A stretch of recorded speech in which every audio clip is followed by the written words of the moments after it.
I'm SuperKate, and technically my business is Spiral Core, and I was going by that name for a few years now, but I chose that name when I had the intention of starting a brick and mortar. And honestly, it's been 2 years since I had that thought, and so I'm now just kind of going as SuperKate, which has been my that's basically been my name for a long time. And I am a Pilates movement mindset coach. I have been a mover my entire life, and I just want to start.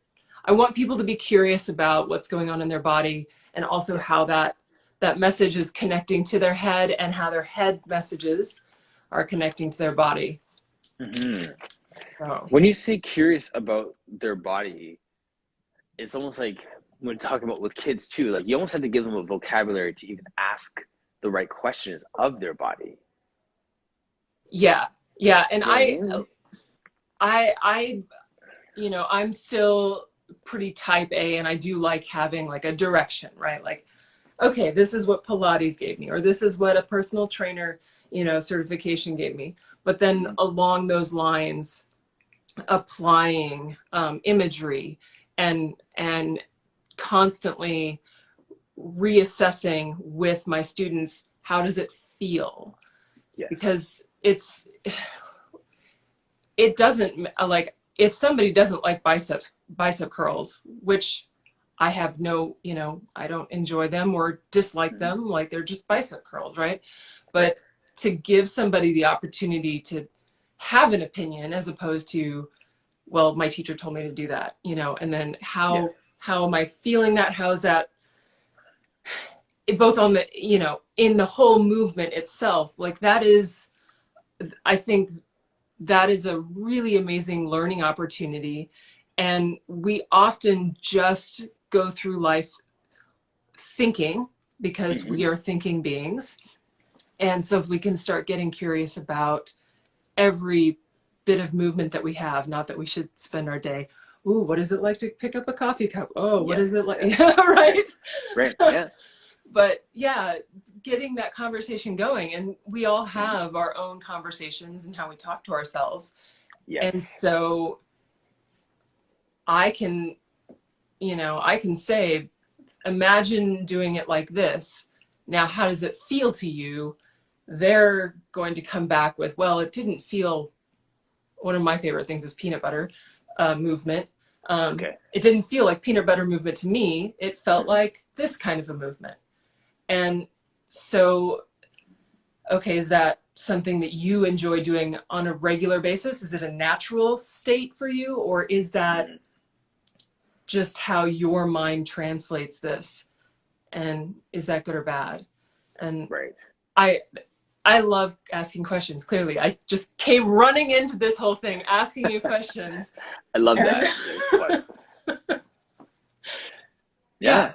No, that's good. I mean, I think that's why I kind of use the word vocabulary, because when we educate our clients and people what is happening in their body, then they can go and ask, when they're exploring movement on their own, then they start to, do that check-in with their body, or they can go to another class and then they know what questions to ask, or they can go to another health professional of any other sort and ask questions. Like, we are arming them with as much as they need to be able to get to their goals, right? So yeah, absolutely. Because I want everyone to be an advocate for their own body. Absolutely. And I've had clients who don't really know or feel things before we start working together. And then through working together, they get a little bit of knowledge. So at least, even if it's like this thing, just, it's pain. Okay, well, what kind of pain? Yes. Because that alone, defining that, is really big for, if you have to go to a doctor for something. Right. So become just the awareness and the advocacy for your own body is really, really important. Sure. Yeah. And it's funny you say that about the pain thing, because it also depends on the person's background in terms of how much exercise, what their exercise history is too. And I've seen that with people who didn't exercise their whole life, and then people who were athletes their whole life. So they do an exercise and their heart rate gets elevated and they feel uncomfortable. And then they're like, well, this is uncomfortable. I need to stop.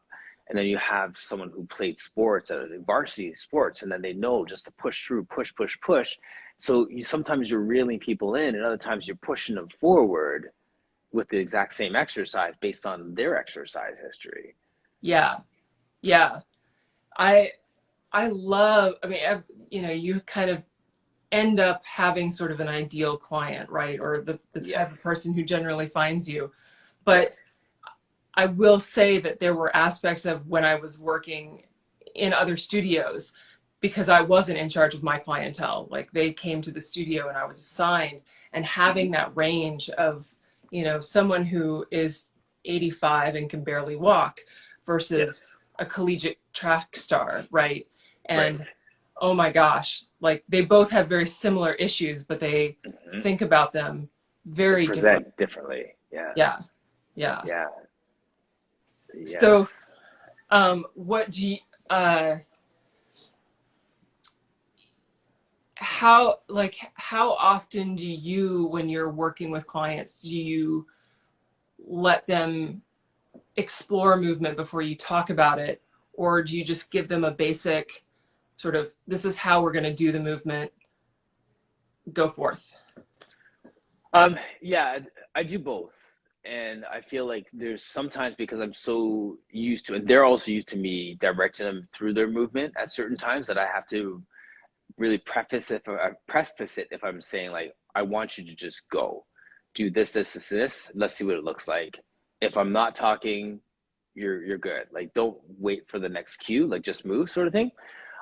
So I'm starting to weave more of that into it, so people can, almost like a swim test, they get a chance to see how much they know instead of just waiting for the next direction every single time, right? So there'll be weeks where I do that and throw them off. Like some of my clients this morning, it's just like, okay, we're doing the mat work and go, sort of thing, right? And just let them move and then do it again. So I'll play with it. I'll explore different ways of doing it just to keep them on their toes and just for them to feel good about how much they actually know. Yeah, that's awesome. That's Mm. awesome. Well, it's important, right? Because like, as much as, how can I put this? When I was in personal training, this, I used to say this all the time. Like when I was just doing personal training before I got into Pilates, there was this paradox of, if you give them too much, they're going to leave because you've given them everything. But then the reality is that if you give them that much, they're going to keep coming back because they're always learning. So Right. there's no point in holding back what you know and just pouring it out just for the sake of, you know what I mean? Like there's the paradox of, I'm going to give them everything so they don't need me, and they're going to come back because they want to learn more, sort of thing, right? So I've taken that into my Pilates, where it's like I'll give them everything because there's always more that they're going to learn about their body and have more questions and want to explore different movements and have, evolving goals too, right? So they come with one thing, we hit it, and it's like, well, let's do this now, Yeah. right? I Yeah. want to get big biceps, and then they start doing something else. It's like, do you think we could start working on my posture? I was like, yes, let's go, let's get it, right? Like, so that Yeah. happens. Yeah. I mean, everybody has, there are still people out there who are going to, only want something, and they aren't going to want to listen to any new information. But it is fun when you can have that client and have the one exercise. They're like, I've never done this. I don't, but they get some sense of accomplishment out of it. Yes. And you see that little tiny door just open a little bit. And who knows if, you'll see them again, but like, Right. Your job's still done. Like, right. like it's like tech. Yeah. Yeah. Yeah. Got it.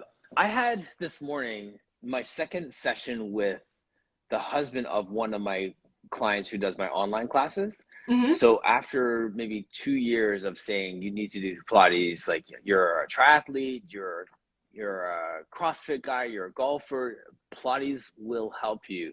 He finally decided to do Pilates with me. So we did our second session this morning, and we did like spine stretch forward, and it looked horrible.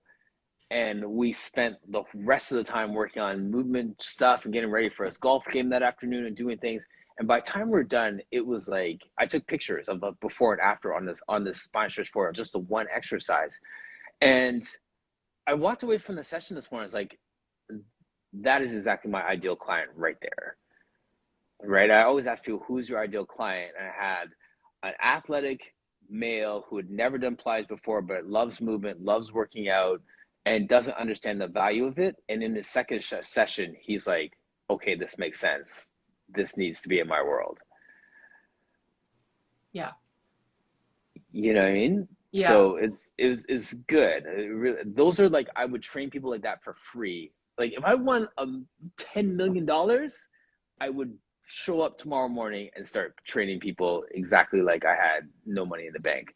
And you know, because like that's like when I get those people in my world, like you get so excited about that because like they, you know, that's their thing. Like that's just it for me. Yeah. So you've been a mover your whole life. Mm-hmm. Is there a moment in that you can remember where you had a like lightning rod or the tiny door opening just a little bit, that whether it shifted your entire perspective or not, it, you know, you have that moment? Yeah, I can think of that. That's what really brought me to Pilates. I had two moments, maybe about 10 years apart in Pilates where that happened. The first one was when I was playing football in high school. I used to get back injuries all the time, like muscle type stuff. And I went to a chiro, and they were like, well, if you stop playing football, you'll feel better. And I was like, okay, well, thank you and goodbye. And I started going to this Pilates classes at the gym that I was going to, like a group fitness Pilates class. And, you know, it was good. I found another chiro who was really good and knew his stuff. And the more I was doing Pilates, my 3 times a week going to chiro became twice a week, and then like every other week, and then once a month. And I realized that Pilates was prehab to the chiro being rehab. So at that point, I took a Pilates class just out of my own interest. I didn't think I was ever going to teach it because I was already doing personal training, I think, at that time. Actually, I don't even think I was doing personal training. I was just training for football. So just for my own interest, for my body, I started to do it. And I realized that at that moment, like that was a game changer. That's what got me that mobility, and it helped stave off injuries. And then I've totally, you know, moved on, did my thing. And then later, you know, working for a you know, big box gym, they had a Pilates for athletes, you know, class. My friend Kelsey, who is like still teaching Pilates, was teaching a class, and this class killed me. Like it was like some psoas contemporary exercise, and I could not do it on one side of my body. One side, nail it, look good, look like an athlete. The other side, I can't move the carriage. It will not move. I don't know where to generate the power from. I don't know what is happening right now. I just can't move it. And that was the moment I realized that like there were so many imbalances in my body. This Pilates class just kicked my butt, and I am coming for it. I am going to own Pilates like it owned me today. I'm gotta own this. I gotta know this. I gotta understand what happened to my body. I had to understand why this is not working, and how is it that I could bench press whatever for football, because that was the thing. You need to get 225 for how many reps and all these things. I can crush those numbers, but I can't move this carriage right now. I gotta own this. And that's what got me into Pilates in a way where it's just like, I want to be the authority in the space. I want every man to recognize this can be the thing for you as an athlete. This is the missing link for you. Like, and then there's no guys teaching it, and then there's no brothers teaching it at all. Like, I'm going to own the space. So that was the aha moment for me where I realized that this is a game changer, right? So awesome. Yeah. Kind of got like excited about that again. We're gonna get somewhere. And then I have a golfer this morning that's like, whoa, this is amazing. I'm like, yes. That was like full circle. That was 10 years ago for that reason. Right. Wow. There. You're having a lot of anniversaries right now. I am. It's a reflective day, I think. I should just shut her down after this. Just find a Starbucks and just sit down. Yeah. this is, yeah, it's pretty cool. So what made you decide to not go ahead with your bricks and mortar? You're obviously like more of a consulting based model now, and not having a Yeah, I bricks and mean, mortar, right? I have online classes. I do group classes and Interesting. one-on-ones. Mhm. But I was so I was living in Lexington, Kentucky at the time. I'm in Mhm. Central Illinois now, and Right. I went to look at a space on March 9th, and I was like, this is it. Like, so Yeah. like it needs some work, but I don't need to. Many spaces in the town at the time, walls would have had to been torn down. Like, just it was in my price range, whatever. And a couple days later, I was like, okay, I think I've got about another week before I can actually put money down on this. And Mhm. then March 16th was lockdown, Yes. and I just it took me a couple months to sort of reassess what I was wanting. And I do miss in person. I was lucky enough to teach an in person class as a guest over the weekend, and Nice. seeing the bodies in person, and like a gentle touch here or whatever to just Mm. bring the focus back. I really miss that, and I miss what um, the variety of people I can help, because I do acknowledge that there is certain ability there's a certain ability level that is easier to teach on Yes. Zoom than in person. Mhm. Right. Um, but right around the beginning of June, I said, I don't know when I'm my personal choices for safety and everything, or are going to feel good enough about being around a bunch of people. And at this point, it probably won't be until September, October. Hmm. And why, how much longer do I want to keep just putting this off and putting this off?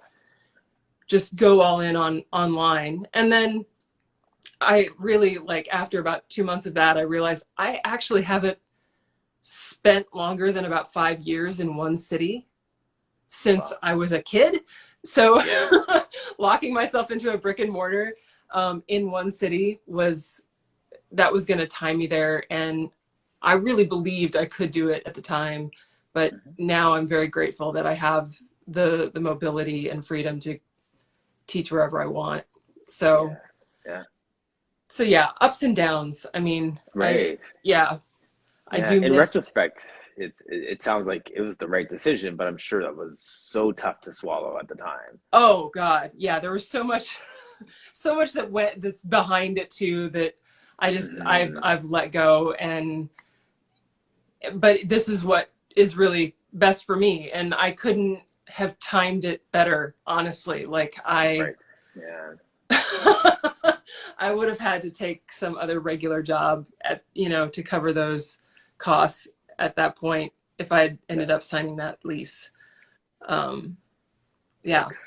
So anyway, it's working Yeah. out, and I have clients currently all across the US, and I've had some clients overseas, and will probably again when some of my clients move back overseas.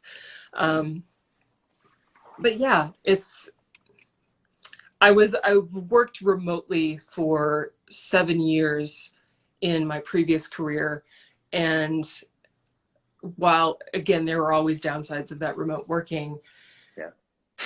man, just being able to pick up and go is really, really awesome. What was your past career like? So I was like I started as an executive assistant, and then I became a manager for a musician. Okay. And yeah, I did tour management, I did production management, I all kinds of stuff for her specifically. And then I had some side gigs as tour manager during that period of time too. And it was all consuming, and very stressful as a 24-hour kind of on call type of job, Yeah. but I got to meet really great people and end up in ridiculous situations. So that was wonderful too. But yeah, but Sounds I'm like an grateful. adventure. What? Sounds like an adventure. Yeah, I'm grateful that I don't like that's not my whole life anymore. As much as owning your own business is in a way, your whole life. Like Yeah. I'm able to separate it way more than I was back then. So Amazing. yeah. So do you have, like you're saying, like you do coaching as well? Like do you have clients where it's just a sit down face to face coaching type thing, or are they all kind of movement based, woven in type of deal? Yeah, I've had a couple clients who were specifically coaching, um, but because I believe so deeply that you have to move to Yes. access things, they end up doing movement. Whether, Hmm. I pull Pilates principles into a lot of my movement, but I don't necessarily say, okay, we're only going to do a Pilates move. Yes. So I'll approach it, we'll do like the 90-90 knee movement, hip mobility exercise. Yes. And we'll, I'll talk about how you should carry your torso a little bit stronger and taller just so you're not rounding back. But like getting that hip mobility to me is going to open up a lot of emotional connections that Mhm. that specific person needs based on, what I'm getting with where they're stuck Yes. in life and stuff. So So a bit of a technical question for you on that point, yeah. because I've heard that in the connection to trauma in the body. Do you warn them that that's coming, Yeah. or do you take them through that movement practice gently and just kind of follow them along the way? I I mean, it often depends on the person because I do have some Pilates clients who have then become like minor coaching things, in the Mm, midst, like we just start, instead of the starting with the reformer, we start with diagnosing what's happening in their life because things are falling apart. And so yes. then I move, then I approach it from a coaching movement perspective as opposed to, feet and straps, whatever. But Right. I do my best, especially with somebody who has not much movement in their life at all, to Hmm. talk about, look, you may experience, or you may not, Yes. some release of emotion. And I'm not going to judge you for it. You shouldn't judge yourself for it, but I'm not in charge of your Hmm. feelings. But this is completely natural because we do hold so much, and Yes. you're not going to be the first client who falls apart on me. You won't be the last. Yeah. Um, but That's good. this is really important for you to understand that your hips or your foot or your neck, whatever, wherever you are holding that tension, Yes. or that trauma, that it needs to be released. And I can't guarantee how that's going to come out, but um, Yes. yeah. Have you experienced these releases with some of your like athletic clients? Not with my athletic clients, but I was gonna just share that story because if someone's out there is watching this or you're watching the replay and don't have experience with a trauma informed approach or people holding stuff, these emotions in their body, you explain it to the lay person and they'll kind of just shrug their shoulders like, okay, yeah, that sort of makes sense, but I don't know what that's gonna look like.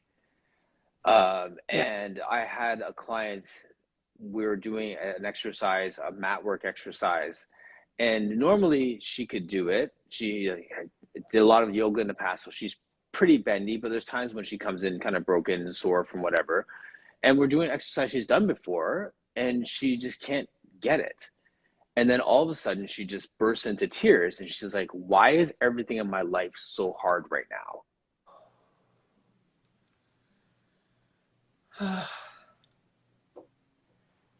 And I, I just stayed silent and just let her process it. And she's very body aware. So she's like, sorry. She's wiping her tears away. I just feel like everything in my life is as hard as this exercise right now. Like nothing's coming easy to me, sort of thing. So I just literally just use silence. I mean, Yeah. maybe that's just me and my counseling background, just not being afraid of silence, but Yeah. just sit there and Yeah, I've had one client um, who was like getting up off the reformer, ready to leave because she was so embarrassed. And I had, I was like, look, you can just lay here. I can sit in the corner, like I don't care. right. This is your time and your space, and I'm here to be with you for this.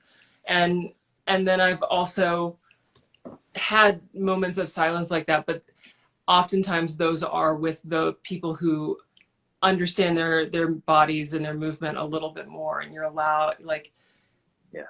you it doesn't feel in that moment that you need to reassure them about anything, um, Yes. because they're not judging themselves. They're just caught up in, you know Trying why to why organize yeah, yeah, their thoughts and their feeling and their, yeah.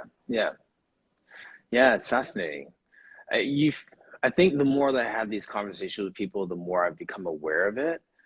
And there are some topics that I hear people talk about, and I'm like, I want to dive deep on this. I want to learn more. And there's other ones where it's like, okay, I know enough now that I could just hand them off to somebody else, right, right. right? We don't have to be all things to all people, but it's really helpful to just be able to recognize some of those those identifiers for where someone is, right? So Yeah, yeah, and I can be the, the hardcore push the athlete to their near breaking point person if I need to be, right? mhm. But I do know that naturally I am often the grounding space, the facilitator for, you know, Yeah, that release. And sure, that was who I was before I specifically became a Pilates instructor. I've just been a person who holds space, and I'm sure, grateful that I get to be that person. Um, and uh, but but yeah, it is, you just can't be everything to everybody. And no, right. I I I have sometimes wondered if I could ever be that instructor who is like, okay, welcome everybody. These are the moves we're doing. And then at the end, goodbye everybody, without any like really interpersonal Any depth interaction. And connection. yeah, and Mhm. that's not me. Even when I worked for other people, that was never me. I've Yeah, always wanted to have those times with people, even if they, it's just getting to know their life a little bit that day, right? Like yeah, I believe that's important for me and for them, because if you're not going to feel safe,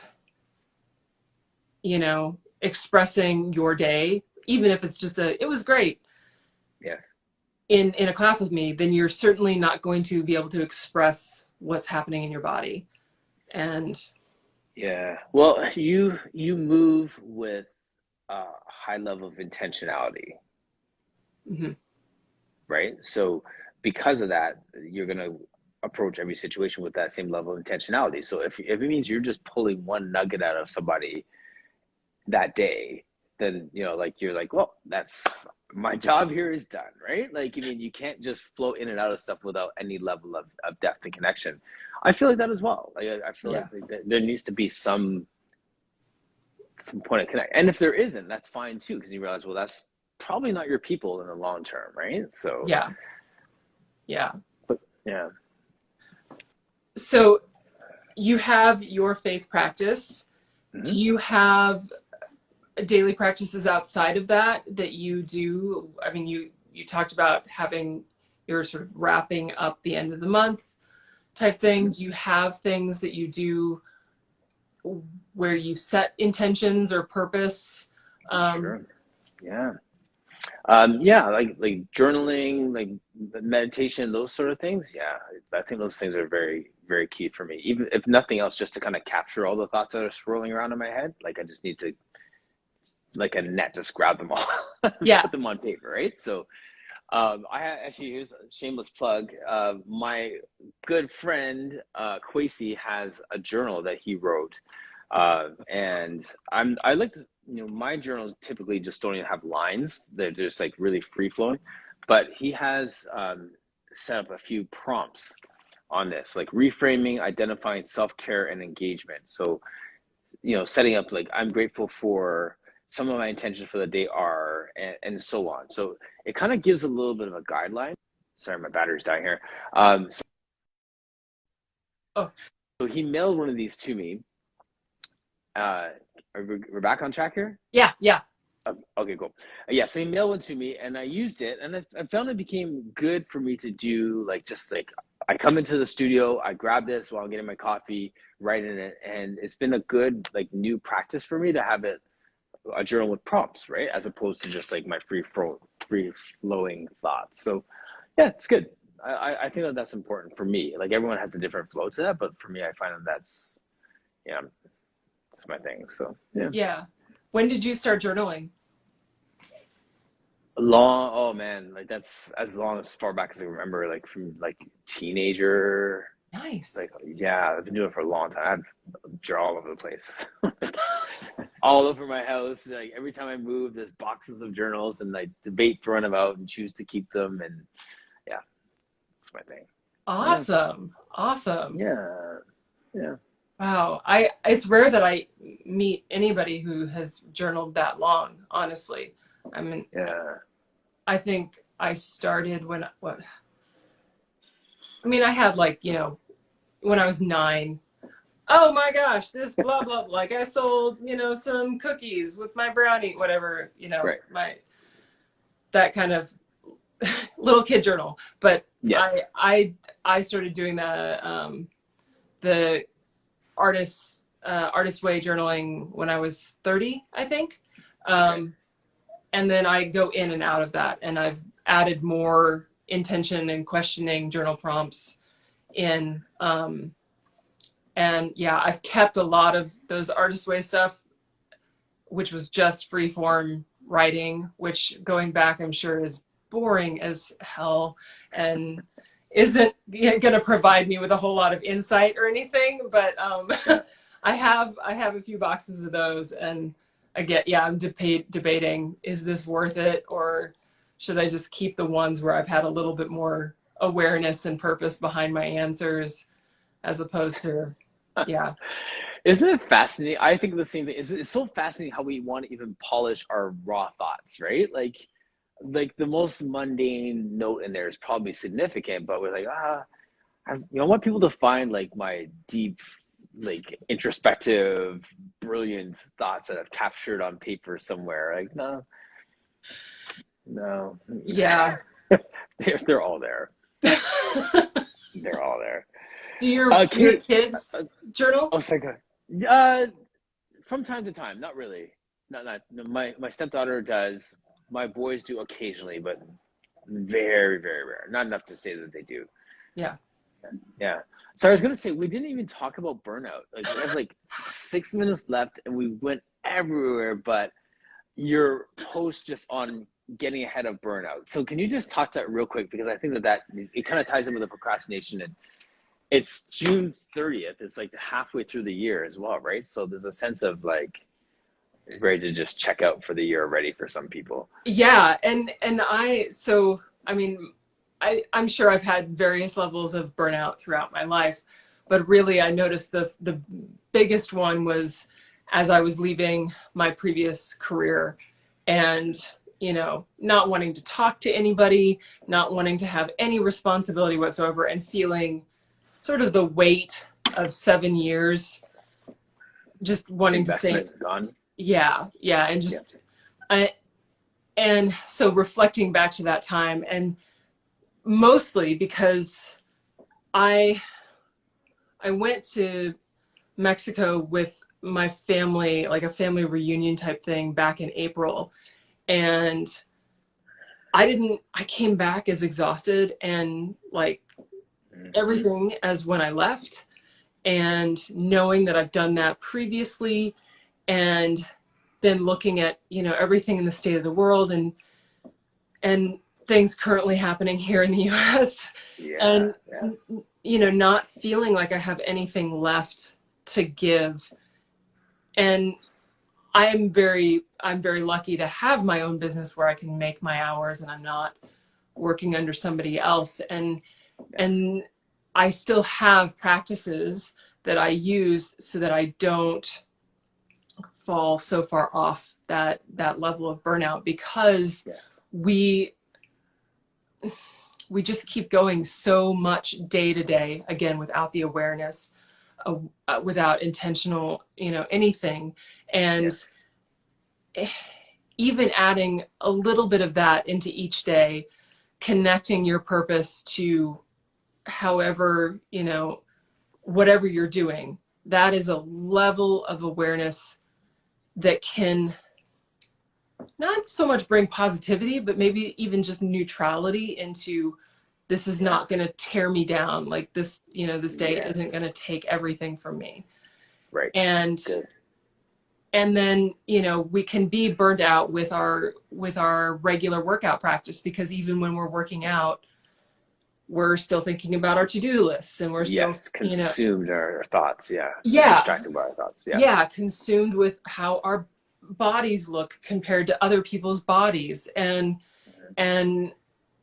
we have to have pause to let go and work through that. And because stress lives in our body regularly, and we have evolved to the point where emails and everyday life traffic and everything cause more stress, but we never have the stress release that Yes. evolutionarily we should be having, which at this point we would probably be having every 5 or 10 minutes.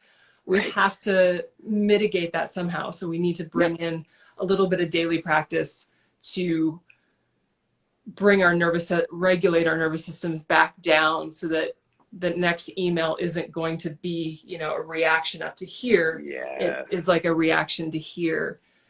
Right. And yeah, it's, Interesting. I mean, there's this really amazing book called Burnout, that is, oh, I actually have it right here. And actually, if you could put it in the chat after when the replay goes up, that'd be helpful too Yeah, for people. Yeah. this one, Cool. The Secret Secret of to Unlocking. Unlocking the Stress Cycle, and it's by Emily and Amelia Nagasaki, or Okay. Nagoski. Oh shit, Nagoski. Cool. Anyway, it's spent a lot of time talking mostly about how stress affects women, but it's in the wild, when you're getting chased, when an antelope is getting chased by a lion, and the chase is over and the antelope is safe, there's a shaking, and it's a release of the stress.